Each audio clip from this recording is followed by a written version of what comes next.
If you've ever played the Evil Nun games, you absolutely know the terror of hearing that hammer down the hall of her school. But what if I told you that behind that monstrous face, there's a story of love, an unimaginable loss, and a desperate deal with the demon? Let's dig in and uncover the tragic story of the woman who became the monster. You see, we're going to peel back the layers on Sister Madeline, the woman who would become the Evil Nun. This isn't just some story about pure evil. It's a story about how evil is made. So, are you ready to hear it? Before the nun, before the monster, she was just Madeline, a mother. Her story doesn't begin with rage or with darkness. It actually begins with a love so powerful it would end up shattering her entire world. You can just see right here how quickly her life completely falls apart. She was born in Poland, built a happy family, and her daughter, Elisa, Elisa was her entire universe. But in 1938, the war came right to her doorstep. A bombing raid took everything, not just her home, but her daughter. Utterly broken, Madeline flees to America with nothing left at all. Now, this part is absolutely crucial.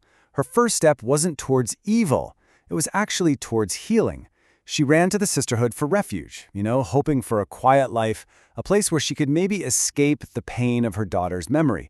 But as we're about to see, that memory was just impossible to escape. So this is where her search for peace takes a really dark turn. A mother's grief, it starts to curdle. It becomes this dangerous obsession, and it leads her to a place where peace is the very last thing she's ever going to find. So Madeline, who actually has a degree in science, takes a teaching job at Eagles Junior High School.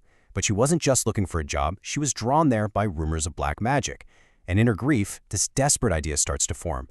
Could she bring Elisa back? She finds a secret lab, a book of dark rituals, and her scientific mind starts applying cold logic to forbidden magic. She starts experimenting on chickens, trying to master the art of resurrection. And then the unthinkable happens. It actually works. I mean, in a totally twisted and horrifying way, she uses a piece of Elisa's DNA and traps her daughter's soul inside a mutated chicken. Now, for anyone else, this is a total abomination. But for Madeline, it's proof. It's hope. Bringing her daughter back is now a real, tangible possibility in her mind. But just as she's on the verge of what she thinks is a miracle, her world gets shattered all over again.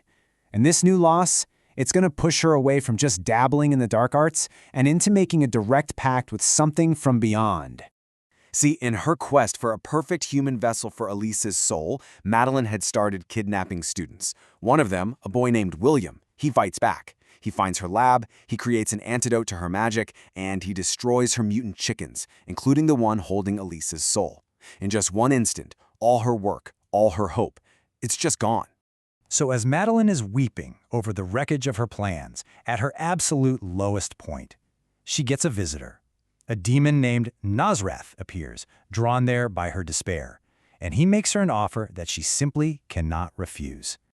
So, what's the price for soul? Well, Nazrath's terms are absolute. She has to be a good mother and a good person, worship only him, and, this is a big one, never leave the school grounds. And the threat for breaking the pact? It's just as absolute. The child he gives her will die in agony. Desperate, Madeline agrees to everything. And just like that, a magical event happens, and Madeline becomes a mother again. But when the child is born, it's a boy. It's not her daughter, Elisa. She names him Rod. Nazareth kept his word, all right? But in the most twisted, demonic way possible. This flawed miracle is the real catalyst for her final, irreversible dive into madness. She has a child, but her mind just can't accept the reality of the situation, and this denial is going to lead her to break every single promise she made. And hey, for anyone who's played the games, this is a huge connection. Madeline convinces herself that Elisa's soul is just trapped inside this boy's body. So she raises Rod as if he were a girl, she dresses him in girl's clothes, and builds him that iconic pink room, treating him not as the son he is, but as the daughter she lost. So right here, we see how she just systematically violates the pact. By denying Rod's identity, she completely fails at being a good mother. Her grief is so all-consuming that she's psychologically incapable of seeing the actual child right in front of her. Then, she makes a critical error. In her studies, she mistakes the demon Baphomet for Nazareth and starts worshipping the wrong entity entirely, breaking another core condition of the deal. The consequences are immediate, and they are severe. As punishment for breaking the pact, Nosrat begins to corrupt her from the inside out. Her mind fractures, her sanity just slips away, and her physical form starts to warp and decay, twisting into that monstrous figure we all recognize. And now we've come to the final snap. This is the moment Sister Madeline dies, and the evil nun is well and truly born. The other nuns, they see her madness, they're concerned for Rod, so they conspire with that student William. They decide to give Rod away to a local ice cream man named Joseph Sullivan so he can have a better life. Madeline watches all of this from an attic window, trapped by her pact, completely powerless to leave the school as her son is taken away. That one word, it just says it all. The last shred of her humanity snaps. The grief, the madness, the feeling of betrayal, it all just combusts into pure, violent rage. Her reaction is immediate and brutal. She grabs a hammer, she finds the nuns who betrayed her, and she murders every single one of them. And when she finds out William was the mastermind, she has a much crueler fate in mind for him: imprisonment in the school, where he's left to suffer for what he did. The murders are over, but her pact with Nosrat isn't. She's still trapped, a vengeful spirit haunting the halls of the school, doing nothing but waiting for the day she can finally find her son. For 40 long years, she waits. She uses black magic to control the head nun, Sister Philippa, to do her bidding in the outside world.